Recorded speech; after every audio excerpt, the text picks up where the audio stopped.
Dear student, myself Vinay Madesiya VK classes online stream में मैं आपका फिर से स्वागत करता हूं। जैसा कि आप हमारे प्रीवियस लेक्चर में पढ़ चुके हैं, इस समय चल रहा है electric field intensity due to electric dipole, यानी वैद्युत द्विध्रुव के कारण वैद्युत क्षेत्र की तीव्रता।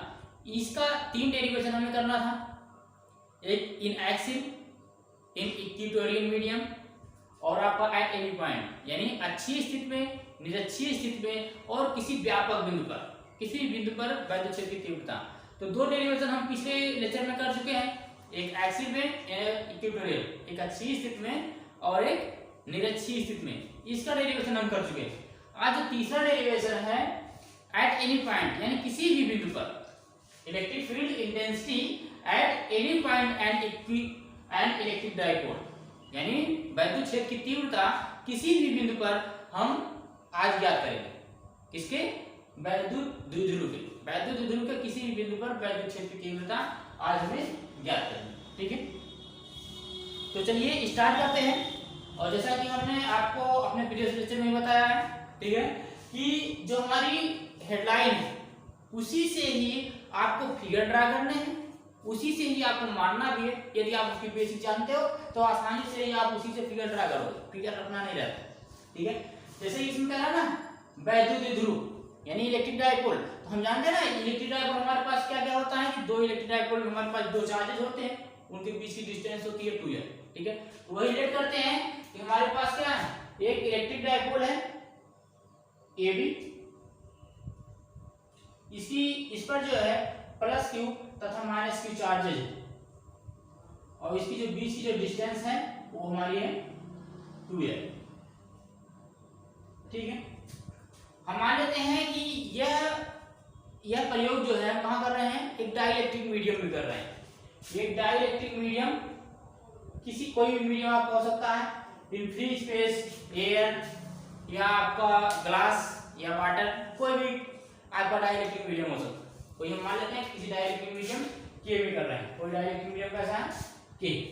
ठीक है, तो हमें क्या करना है, ये तो हमने मान लिया वैद्युत द्विध्रुव यानी इलेक्ट्रिक डायपोल, हमने मान लिया कि हमारे पास 2 पॉइंट हैं AB जिन पर प्लस q तथा माइनस q चार्जेस हैं, इनके बीच की डिस्टेंस है हमारी 2l। ठीक है, ये तो हमारा वैद्युत द्विध्रुव हो गया। ठीक है, के कारण किसी बिंदु पर, है ना, हम मानते हैं इलेक्ट्रिक डायपोल के मिडिल पॉइंट यानी मध्य बिंदु O से थीटा कोण पर, कितना कोण, थीटा एंगल पर कोई बिंदु हमारा P है जिस पर हमें वैद्युत क्षेत्र की तीव्रता यानी इलेक्ट्रिक फील्ड इंटेंसिटी ज्ञात करनी, इलेक्ट्रिक फील्ड इंटेंसिटी फाइंड करनी।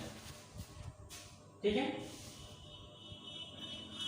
क्या किया हमने कि वैद्युत द्विध्रुव के मध्य बिंदु से थीटा कोण पर, कोई थीटा कोण पर r डिस्टेंस पर, ठीक है, थीटा कोण पर r डिस्टेंस पर कोई बिंदु P है जिस पर हमें वैद्युत क्षेत्र की तीव्रता ज्ञात करनी। एक इतना कहां से मिला, हमारी हेडलाइन से ही मिल गया।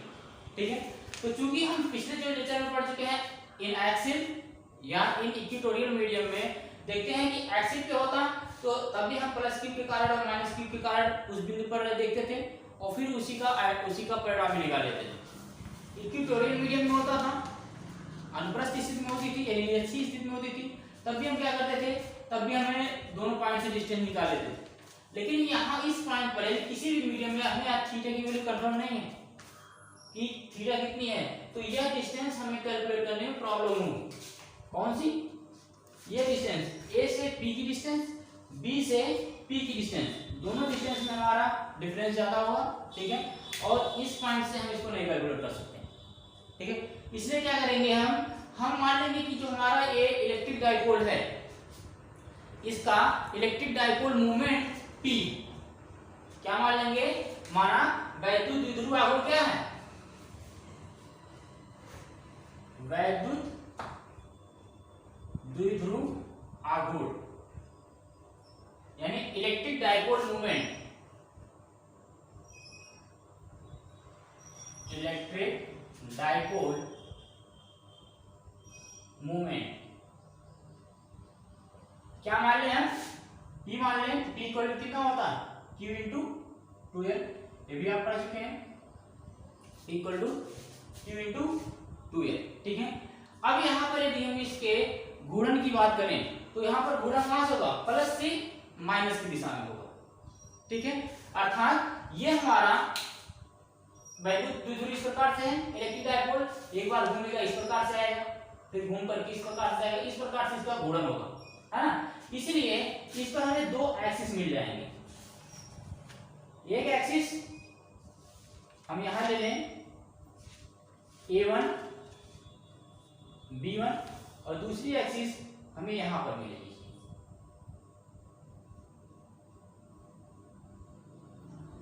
A1 इधर है, उनका आएगा A2 B2, ठीक है। और यदि हम इसके लंब और क्षैतिज घटकों में विभेद करें, लंब घटक A और क्षैतिज घटक A, ठीक है। लंब और क्षैतिज घटकों में विभेद करें तो सेम उसी प्रकार से जैसे हमने आपको बताया था लंब घटक में क्या होता है, sin थीटा बराबर लंब बटा कर्ण, है ना। तो चूंकि कर्ण क्या मिलेगा आपका, ये हमारा वैद्युत द्विध्रुव यानी P के रूप में हमारा गुणन कर रहा है, वैद्युत द्विध्रुव आघूर्ण के रूप में कर रहा है, यानी लंब इक्वल टू क्या हो जाएगा, कर्ण इनटू sin थीटा और कर्ण के रूप में क्या मिलेगा हमें P sin थीटा, यानी यह वैल्यू क्या आ जाएगी हमारी P sin थीटा। और सेम इसी प्रकार से जो क्षैतिज घटक है, क्षैतिज घटक हमारा कहां से क्या में आता है, सेम इसी प्रकार से आएगा हमारा P cos थीटा, ठीक है। यानी क्षैतिज घटक में जो वैद्युत द्विध्रुव आघूर्ण है इसका गुणा हमें P cos थीटा मिलेगा और लंब घटक में P sin थीटा, ठीक है। इसी को हम इस पॉइंट पर फिर दिखा सकते हैं। ये क्या है, वैद्युत द्विध्रुव, इस बिंदु पर हमें वैद्युत क्षेत्र की तीव्रता ज्ञात करनी है, तो इस तरफ हमारा हो जाएगा P cos थीटा और इस तरफ हो जाएगा P sin थीटा, ठीक है। और इसका परिणामी यदि निकालना हो, परिणामी हम मान सकते हैं, परिणामी की दिशा डायरेक्शन A है, परिणामी वैद्युत क्षेत्र की तीव्रता E इस डायरेक्शन में है, तो और ये क्या है, इससे हमारा अल्फा फोर पर है, इतना हम मान सकते हैं। इतना मान लेंगे तो क्या हो जाएगा कि यहाँ पर हमें मिल जाएगा A1 B1 का बिंदु P पर एक कौन सी स्थिति है, एक्सिल, यानी एक्सिस अच्छी स्थिति में यहाँ पर हम निकाल सकते हैं अब आसानी से। अभी हम यहाँ पर प्लस P के कारण नहीं देखेंगे, अब हम A1 B1 के कारण बिंदु P पर वैद्युत क्षेत्र की तीव्रता याद करेंगे। क्या हो जाएगा हमारा A1 B1 के कारण बिंदु P पर वैद्युत क्षेत्र की तीव्रता, वैद्युत क्षेत्र की तीव्रता क्या मान लेंगे हम, E A1 B1, है ना। तो A1 B1 एक क्या इसी की एक्सिस पर है, जो पिछला पढ़े थे कि अच्छी स्थिति में, सेम उसी प्रकार से वही हमारा, क्योंकि यहाँ पर वैद्युत द्विध्रुव आघूर्ण पहले प्लेट कर चुके हैं, इसलिए हम डायरेक्ट वही फार्मूला लिखेंगे। क्या होता है 1/4 पाई एप्सिलॉन 0 के 2p अपॉन r3, ये होता है हमारा अच्छी स्थिति का फार्मूला, ठीक है। क्योंकि हमने क्या दिया, इसका वैद्युत द्विध्रुव आघूर्ण क्या है P cos थीटा, ठीक है, तो इसलिए क्या हो जाएगा हमारा 2p cos theta upon r3, ये हमारा बनेगा इक्वेशन, ठीक है। अब A2 B2 के कारण, यदि हम A2 B2 के कारण बिंदु P पर वैद्युत क्षेत्र की तीव्रता देखते हैं तो ये क्या है, इसकी निरक्षीय स्थिति में, इक्वेटोरियल मीडियम में, है ना, तो इस पर हो जाएगा हमारा सिमिलरली A2 B2 के कारण बिंदु P पर वैद्युत क्षेत्र की तीव्रता क्या मिलेगी हमें, E A2 B2 equal to 1/4 pi epsilon 0 के, ये हो जाएगा हमारा, यहाँ पर क्या है, यहाँ पर हमारा होता था P अपॉन r3, ये फार्मूला होता था। P क्या था, वैद्युत द्विध्रुव आघूर्ण, यहाँ पर वैद्युत द्विध्रुव आघूर्ण हमें क्या मिला, P sin थीटा मिला, इसे कह देंगे इनटू P के स्थान पे हो जाएगा हमारा P sin थीटा, ठीक है। इक्वेशन हमारा हो गया सेकंड। और परिणामी वैद्युत क्षेत्र की तीव्रता E है, तो परिणामी वैद्युत क्षेत्र की तीव्रता क्या हो जाएगी, हम 11 में पढ़ चुके हैं, ठीक है। इसके लिए क्या हो जाएगा परिणामी वैद्युत क्षेत्र की तीव्रता, परिणामी वैद्युत क्षेत्र की तीव्रता इक्वल टू क्या हो जाएगा, हमें मिलेगा अंडर रूट E AB का वर्ग plus under root E A1 B1 यहाँ पर हो जाएगा A2 B2 का वर्ग, इतना हो जाएगा। एक कहाँ से फार्मूला आया, हम प्रीवियस में पढ़ चुके हैं। यदि हमारे पास दो वेक्टर हैं, ए है ये बी, और इसका परिणाम क्या है आर, इसका परिणाम हमारा आर हो, तो आर इक्वल टू होता था under root a square plus b square plus 2ab sine theta होता था। यहाँ इतना ही इसकी एक वैल्यू लिखते थे, आर बराबर under root a square plus b square. ठीक है, उसी फार्मूले को लगाया ए के स्थान पे आपकी ए की डायरेक्शन की वैल्यू क्षेत्र की दिशा, वैल्यू क्षेत्र की तीव्रता, और बी की डायरेक्शन की वैल्यू क्षेत्र की तीव्रता। ठीक है, ये हमारे एक परिणामी वैल्यू क्षेत्र की तीव्रता। अब यहाँ पर हम क्या करते हैं, इक्वेशन फर्स्ट सेकंड से मान रखते हैं, इक्वेशन थर्ड।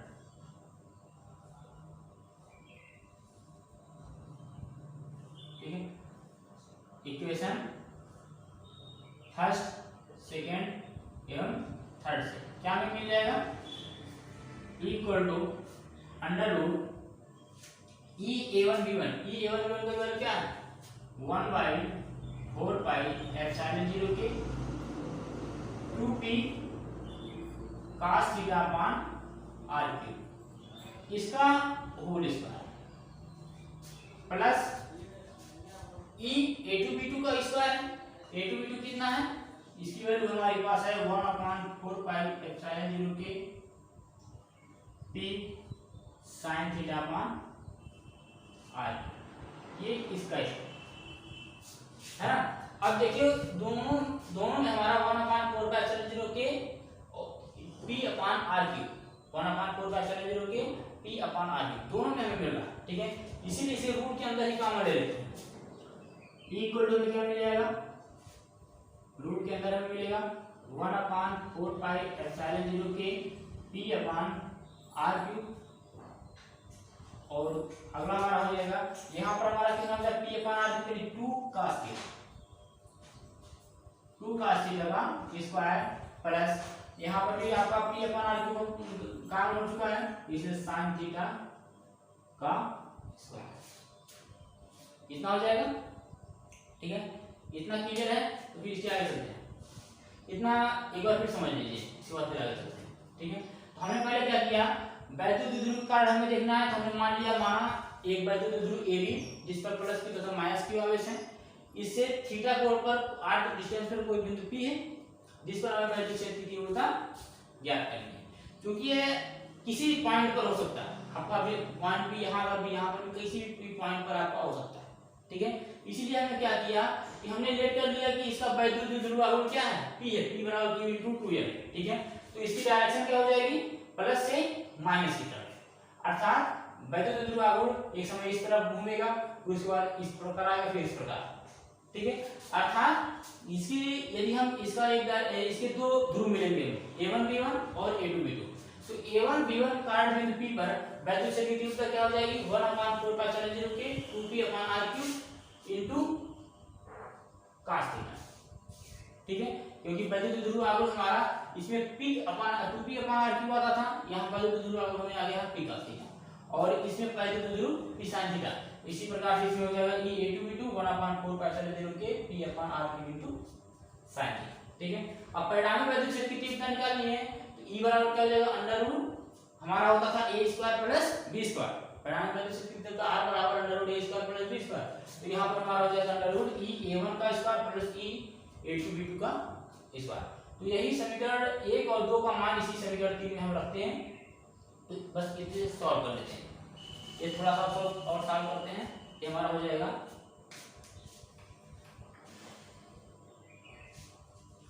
इक्वल टू, अब यहाँ देखिए 1/4 पाई एप्सिलॉन 0 के p अपान r3 का स्क्वायर है, इसे हम बाहर ले लेते हैं, 1/4 पाई एप्सिलॉन 0 के p अपान r3। ठीक है, अंदर हमारा हो जाएगा ब्रैकेट के अंदर 2 2 जा 4 और cos square theta 4 cos square theta plus sin square theta. ठीक है, 1/4 4 पाई एप्सिलॉन 0 के P अपान R cube 4 cos square theta plus sin square theta को हम cos के फॉर्म में चेंज कर सकते हैं या cos को sin के फॉर्म में। एक को हम चेंज कर लेते हैं और ये हमारा फार्मूला हो जाएगा। sin स्क्वायर थीटा का हो जाएगा हमारा 1 माइनस cos स्क्वायर थीटा 1 अपान 4 पाई एप्सिलॉन 0 के P अपान R क्यूब अंडर रूट। अब यहाँ देखिए cos स्क्वायर थीटा है, ये 4 cos स्क्वायर थीटा है, यानी एक सब्ट्रैक्ट होगा 1 प्लस 3 cos स्क्वायर थीटा। ये हमारी वैल्यू आती है एट एनी पॉइंट, किसी भी बिंदु पर वैद्युत क्षेत्र की तीव्रता, वैद्युत ध्रुव आघूर्ण के किसी भी बिंदु पर वैद्युत क्षेत्र की तीव्रता का फार्मूला जिस भी बिंदु पर होगा, यदि उसकी एंगल पता होगी कि 30 अंश पर है, 40 अंश 50 अंश पर है या 120 अंश पर है, तो वो एंगल लगा करके हम फाइंड कर लेंगे कि उस बिंदु पर वैद्युत क्षेत्र की तीव्रता कितनी हो जाएगी। ठीक है, इसके पश्चात इसी में थोड़ा सा निकालते हैं।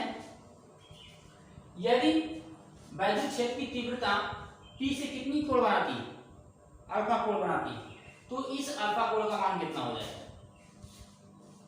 इसी में थोड़ा सा और फाइंड कर लेते हैं, इसे रख कर ले रहे हैं।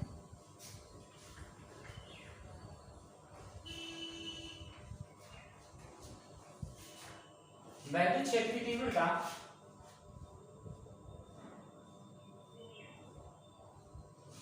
वैद्युत क्षेत्र की तीव्रता E से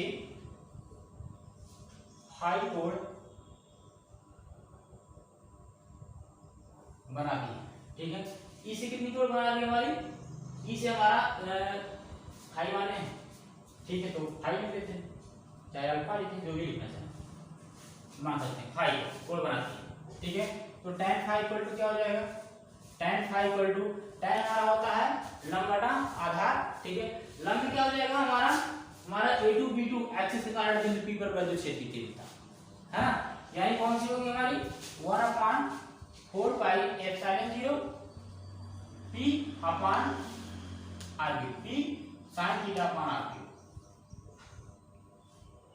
ठीक है, यह है a2 b2 कारण बिंदु P पर वैद्युत क्षेत्र की तीव्रता हमारी निरक्षीय स्थिति से अपान 1 अपान 4 पाई एप्सिलॉन 0 के P अपान ये हमारा हो जाएगा 2P अपान R cube into cos theta. तो इससे हमारा 1 अपान 4 पाई एप्सिलॉन 0 के cancel, P cancel, R cube cancel, क्या मिल गया tan phi equal to sin theta ऊपर बचा नीचे बचा आपका 2 cos थीटा। ऐसे भी लिख सकते हैं 1/2 या tan थीटा बाय 2। ठीक है, यानी 5 इक्वल टू एंगल क्या मिल जाएगी हमारा tan inverse tan theta by 2। ये हमारा होगा वैद्युत क्षेत्र की तीव्रता E का वैद्युत ध्रुव आघूर्ण से जो हमारी एंगल होगी। ठीक है, ये है आपका वैद्युत ध्रुव के कारण वैद्युत क्षेत्र की तीव्रता, यानी कि इस पर आपका केवल मेनली सवाल हो सकते हैं, इसका डेरिवेशन ना के बराबर पूछा जाता है, बहुत कभी कभी पूछा जाता है। ठीक है, आपको इस क्वेश्चन पर आपको सवाल लगाना होगा कि यदि किसी भी व्यापक बिंदु पर है तो उसकी आपको एंगल दी रहेगी, तो आपको उस बिंदु पर वैद्युत क्षेत्र की तीव्रता क्या करनी होगी, या वो वैद्युत ध्रुव आघूर्ण से कितना कोण बनाता है, यानी कितनी एंगल बनाता है, इस पर आपको क्वेश्चन लगाने होंगे। ठीक है, इसके बाद हमारी अगली हेडिंग है एक समान वैद्युत क्षेत्र के कारण वैद्युत क्षेत्र की तीव्रता। एक समान वैद्युत क्षेत्र में वैद्युत ध्रुव पर कार्यरत बलयुग्म आघूर्ण। ठीक है, अगली हेडिंग, अब नेक्स्ट हेडिंग पे चलते हैं।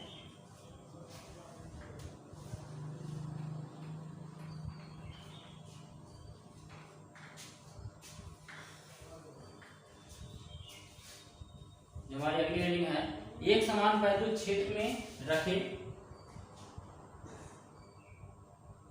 एक समान वैद्युत क्षेत्र में रखे वैद्युत द्विध्रुव पर कार्यरत वैद्युत द्विध्रुव पर कार्यरत बल युग्म आघूर्ण। ठीक है, ये हमारी जगह ले ली है।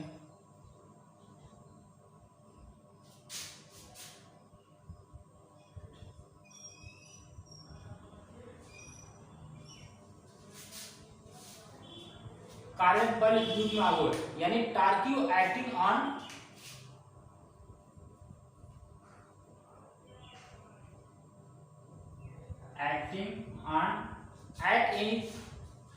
an electric dipole, electric dipole placed in an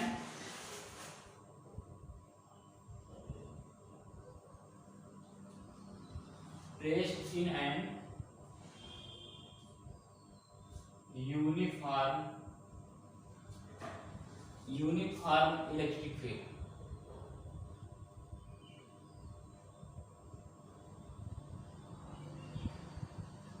ठीक है, जो हमारी नेक्स्ट सेटिंग है torque acting on an electric dipole placed in an uniform electric field. ठीक है, यानी एक समान वैद्युत क्षेत्र में रखे वैद्युत द्विध्रुव पर कार्यरत बल युग्म आघूर्ण। ठीक है, ये भी आपका मेनली पूछा जाता है। तो अब हमारे पास क्या है, एक समान वैद्युत क्षेत्र। हमने आपको बताया था कि यूनिफॉर्म इलेक्ट्रिक फील्ड कैसी होती है। जब भी आपका एक समान वैद्युत क्षेत्र आएगा तो आप तुरंत थोड़ा सा फिगर ड्रा करेंगे। क्या करेंगे, डेट कर लेंगे कि आपके पास यूनिफॉर्म इलेक्ट्रिक फील्ड है, यानी एक समान वैद्युत क्षेत्र। उसको हम इस प्रकार से ड्रा करते हैं।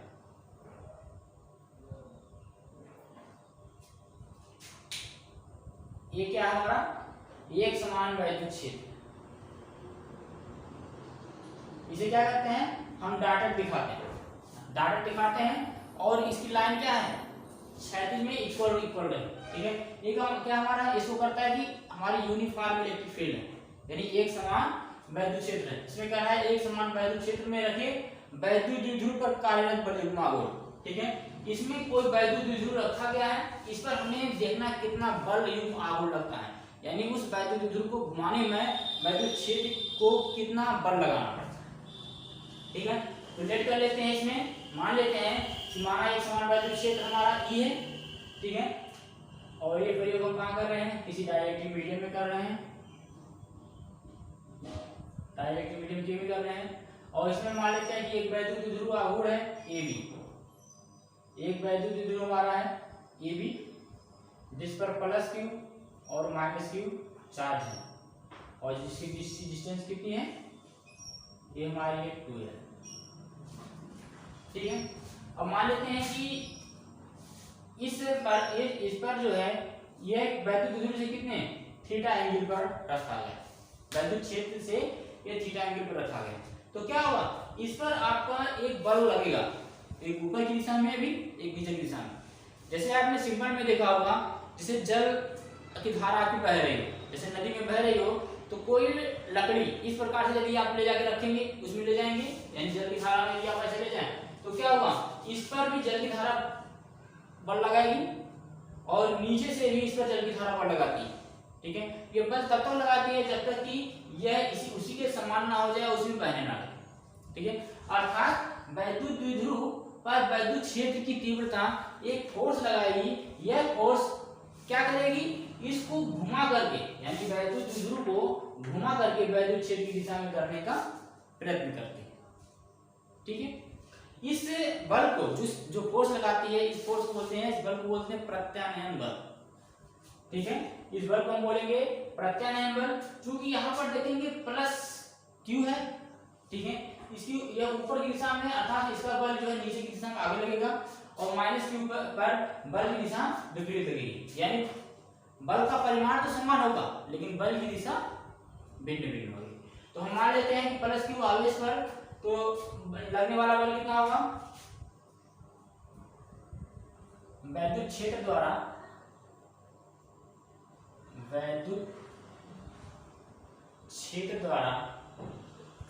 प्लस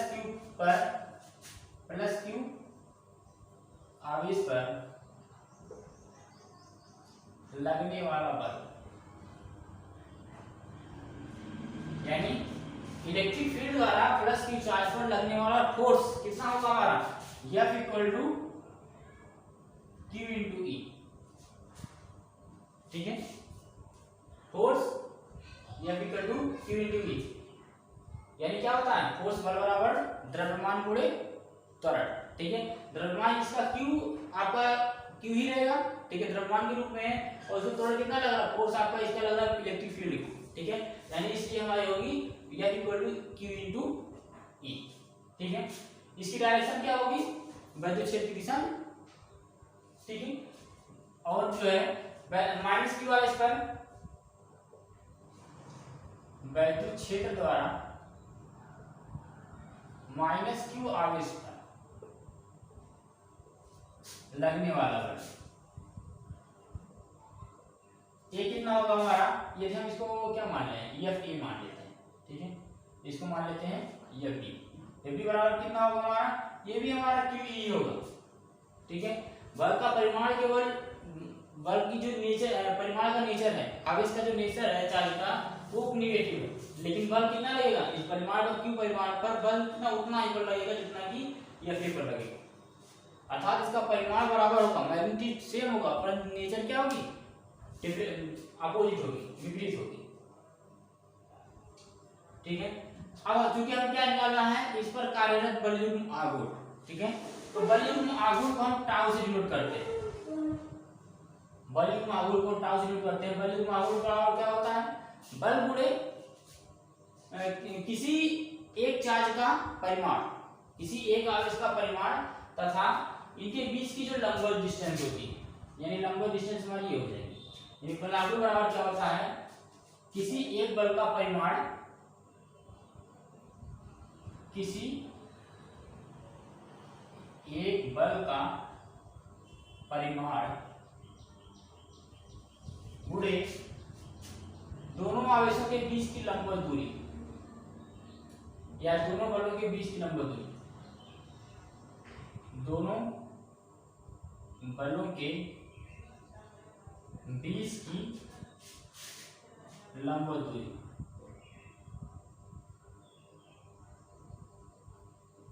ठीक है, तो किसी एक बल का परिमाण, बल का परिमाण हमारे पास दोनों का क्यू ही है, ऐसे में किसी एक का ले सकते हैं कि सेम, दोनों बलों के बीच की जो लंबवत दूरी है, इसको हमें फाइंड करनी होगी। ठीक है, तो लंबवत दूरी अब कैसे निकालेंगे, यदि यह कोण हमारी थीटा है, तो यह भी कितना हो जाएगा, इसके संगत कोण भी थीटा हो जाएगा। आप जानते हैं कोण के सामने की भुजा लंब होती है, इसलिए यदि हम यहाँ sin थीटा इक्वल टू निकाल रहे हैं, sin थीटा इक्वल टू क्या होगा, इसको हम मान लेते हैं सी, AC अपान AB होगा ना, लंब अपान कट। ठीक है, क्योंकि हमें AC की वैल्यू इससे निकालनी है, इसलिए AC इक्वल टू क्या हो जाएगा, AB sin ऑफ थीटा। ठीक है, AB की वैल्यू कितनी है, 2L, यानी 2L sin थीटा। ये क्या हो जाएगा, बल दोनों बलों के बीच की लंबवत दूरी। तो अब हमारा क्या हो जाएगा, बल आघूर्ण टाउ बराबर क्या हो जाएगा, QE इनटू दोनों बलों के बीच की लंबवत दूरी 2L sin थीटा। ये जो डिस्टेंस आ गई हमारी, ये है 2L sin theta, Q into 2L sin theta. ठीक है, क्योंकि इस फार्मूले को हम लिख सकते हैं, लेकिन इसमें क्या कहा गया है, वैद्युत द्विध्रुव। ठीक है, क्योंकि वैद्युत द्विध्रुव को हम P से डिनोट करते हैं, वैद्युत द्विध्रुव आवेश को P से डिनोट करते हैं, इसलिए इसमें P भी लाना है। इसलिए चूंकि सिंस P इक्वल टू कितना होता है, Q into 2L, therefore tau equal to क्या हो जाएगा, Q इनटू 2L, यानी हमारा बचेगा यहाँ पर E, PE sin थीटा। ये हमारा क्या हो जाएगा, ये हमारा हो जाएगा एक समान वैद्युत क्षेत्र में किसी वैद्युत द्विध्रुव पर कार्यरत बलयुग्म आघूर्ण। ठीक है, अब क्या करते हैं, इसी हम यूनिट निकाल सकते हैं यहाँ से। ठीक है, यूनिट क्या हो जाएगा, बलयुग्म आघूर्ण P। ठीक है, P की यूनिट क्या होती थी, हमारा होता था P बराबर Q इंटू 2L। Q क्या हमारा है, चार्ज है, यानी कूलॉम इंटू मीटर, इसका हमारा होता है कूलॉम इंटू मीटर, इसका होता है, यानी हमारा यहाँ पर निकालेंगे तो coulomb into metre into E, वैद्युत क्षेत्र की का क्या होता था, ये E equal to F upon Q0, है ना, न्यूटन प्रति कूलम, न्यूटन प्रति कूलम। तो कूलम से कूलम कैंसिल, ठीक है, यानी इसका जो है, इसका जो क्या आ गया हमारे पास यूनिट आ गई इसकी न्यूटन मीटर, है ना। यानी हम क्या लिख सकते हैं, tau equal to P E sine theta newton metre, इसकी यूनिट, इसको हम लिख सकते हैं। और यहाँ से चाहोगे आप इसी डायमेंशन भी आप निकाल सकते हो, ठीक है। डायमेंशन निकालोगे तो न्यूटन यानी टाउ की जो डायमेंशन हो जाएगी न्यूटन इनवर्स की डायमेंशन, यानी m l t पावर -2 और मीटर का l, ठीक है। यानी क्या हो जाएगा m l square t power -2, ये हो जाएगी इसकी डायमेंशन, ठीक है। यदि हम चाहेंगे इस पर एंगल, यानी कितनी एंगल पर, ये भी हम देख सकते हैं। यानी कि यदि ये क्या हो, ये इसी के समांतर हो, है ना, तो समांतर होगी तो थीटा इक्वल टू कितनी हो जाएगी, थीटा इक्वल टू 0। तो हमारा टाउ का मान क्या है, वैल्यू में आपको टाउ इक्वल टू हो जाएगा T E sine 0, sine 0 value 0 यानी 0, यानी इस पर कोई किसी भी प्रकार का वैल्यू में आगुण नहीं रहेगा। और यदि इसके क्या हो, ये ट्रांसफर यानी इसके लंबवत हो तो क्या होगा हमारा थीटा इक्वल टू 19 होगा, ठीक है। थीटा इक्वल टू 19 होगा तो टाउ का मान हमें मैक्सिमम प्राप्त होगा, यानी टाउ मैक्सिमम प्राप्त होगा, कितना हो जाएगा पी साइन 90, साइन 90 का 1 होगा, आपका ये आ जाएगा आपका पी, यानी टाउ का मान मैक्सिमम क्या होगा 90 डिग्री पर, ठीक है। यानी अपोजिट साइन यदि हो, ठीक है, यानी वैल्यू से की दिशा आपकी ये है और आपका जो है वैल्यू का आउट इसकी वैल्यू ध्रुवी हमारे विपरीत दिशा में, यानी हमारी इसकी एंगल कितनी हो जाएगी 180 हो जाएगी। 180 पर थीटा का मान क्या हो जाएगा, थीटा इक्वल टू 180 पर टाउ का मान क्या हो जाएगा p sin 180, sin 180 की वैल्यू क्या होती है sin 90 प्लस थीटा, यानी sin cos थीटा, और cos 90 की वैल्यू हमारी होती है 0, यानी ये भी हमारी क्या हो जाएगी 0, यानी केवल हमें एक ही मैक्सिमम वैल्यू प्राप्त होगी इसकी टाउ मैक्स पर, ठीक है। ये था हमारा एक समान वैद्युत ध्रुव में वैद्युत ध्रुव पर कार्यरत बलयुग्म आघूर्ण, ठीक है। इसके यहाँ तक ही हमारा थ्योरेटिकल था।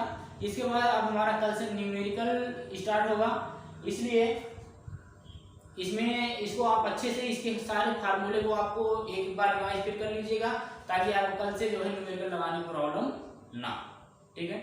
आज के लिए बस इतना ही, बेस्ट हो।